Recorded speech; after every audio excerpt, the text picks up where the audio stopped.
Ahaye Isaac Nana Obiri Yeboah Enterprise. Yede kunja papa nkwane yedele. Se ope kunja papa abla Isaac Nana Obiri Yeboah Enterprise. Yawa kunja bia wa ha kunja bia ope bia. Egypt ekunja, Germany ekunja, Italy ekunja, ekunja bia de bia onim se ye kunja papa no e na Isaac Nana Obiri Yeboah odele with. Ofia kunja misimu.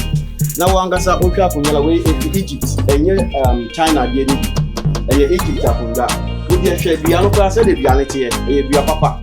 every Egypt a de aba we ye de ma etufo bo ekunja bia ope wasase we so na Obiri Yeboah nko na betuma mo China ekunja pe na ye ni bi but ekunja bia country bia ekunja ope no ye de wo se bla na be challenge yen na be bi se ekunja ope se ye ntumi enya ma wa bla Isaac Nana Obiri Yeboah Enterprise e wa be kan free pipe junction ho na usane first round second round no Isaac Nana Obiri Yeboah Furniture Enterprise ewo ho. Se o pese oni Nana Obiri Yeboah din kita ho bia. Fre 0558 78 2268. Ana se 0277. Tie no mani yi 0277 469933. Ekunja bia o pe no. Isaac Nana Obiri Yeboah no ntunchia. Se o pe kunja we ene ne mpa seta. Normal no fre normal no Isaac Nana Obiri Yeboah be ma we kunja we ene ne mpa. Ekunja bia wa ha bia wo pe ene ne mpa seta. Nana Isaac Obiri Yeboah nko na ebetumi ama obi e wo Ghana ha.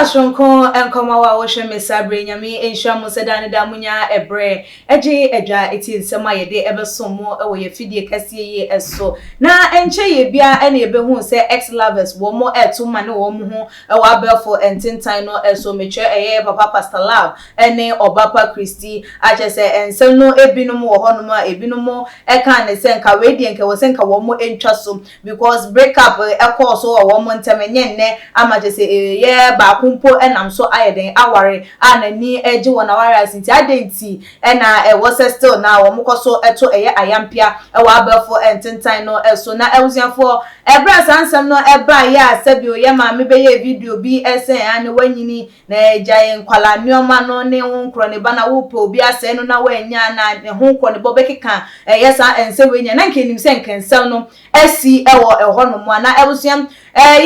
ebra ye ma me ma Linda na muto ex lovers yi wo mu beef yi emu ape ene me no wo ekase ye ma me Obaapa Christie ebe release video bi an a chese nensem odi atu dwa no kame akwa ye se na chese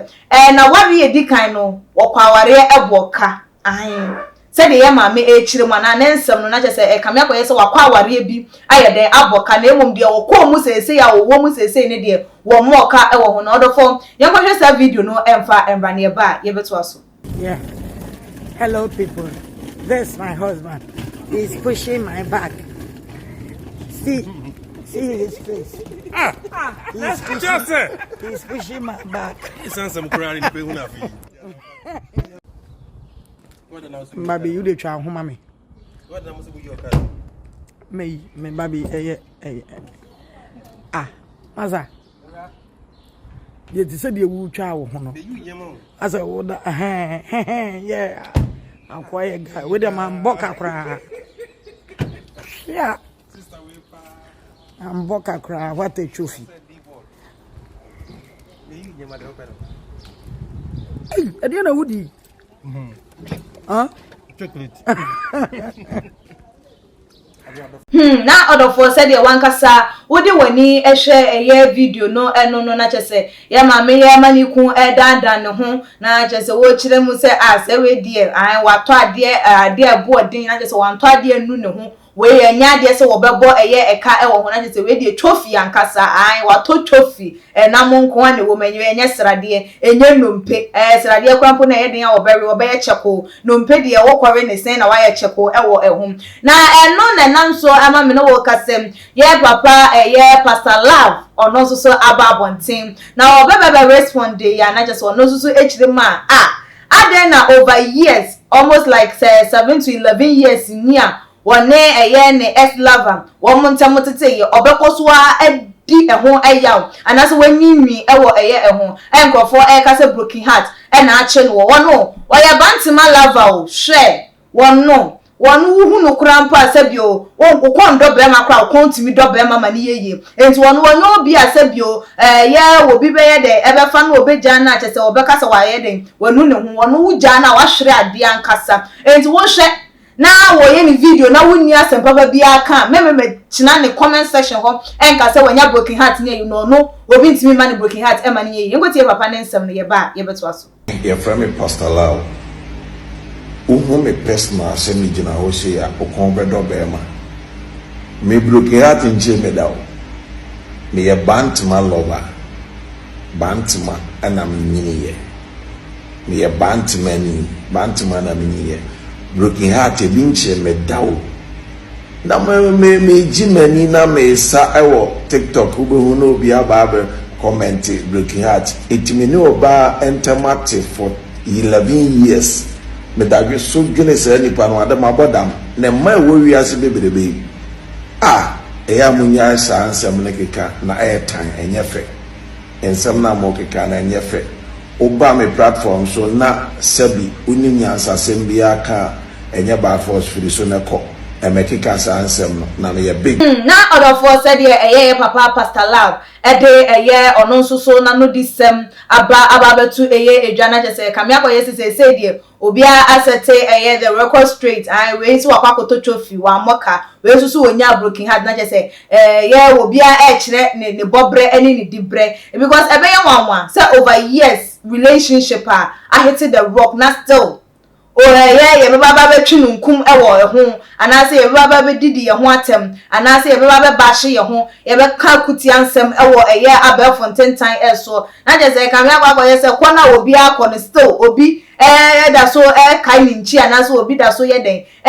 kai se nyoma bi koso se de first video no eba na ebi no mo ka se bi aye ma me Obaapa Christie na ni da so ewo eye ni kunu dada pasalabe ho na so we de otimi hu se o kire Ghana fo amawo mahunu se wono wato trophy awoda ho sa trophy we die wo mo ka wo nti won nyai yes ana mpa we engongo fa dompe ema no enye de biara edenti baby awo no na ni den eje ewo eho no na no na binu mu still de wo mo ye ne eye nkwala no ma because obia ensre wo mo se wo mo mra ememeke explanation it is true ene ye papa Pastor Love ewo ni videos awo ye no ewo na je se wo baba be chirechire mu de na be chire Ghana for because wo start video no ama me kan chire Ghana for sa nyim bia me be ye video bi e de abo akutia anase me be ye video bi de amobi nti se ebinum making some comments be our comment section and still no work kawani egusu ti se ejinamwa no wa po baby e de afana se ni nyina mu na ababa bontem ababa explain no ho de ene o wa asembo ne po eno ne nsem bia Ghana for e de ema no odofo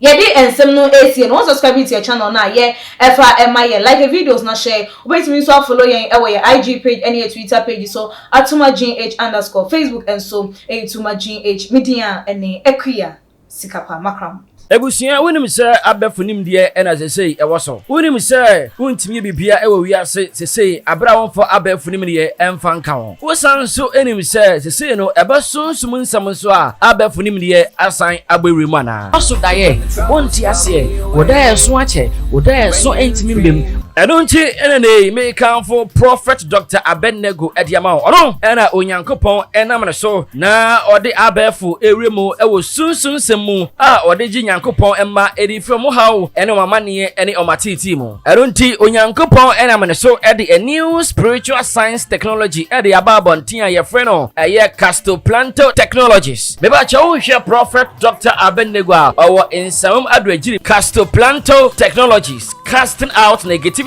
and planting in positivities.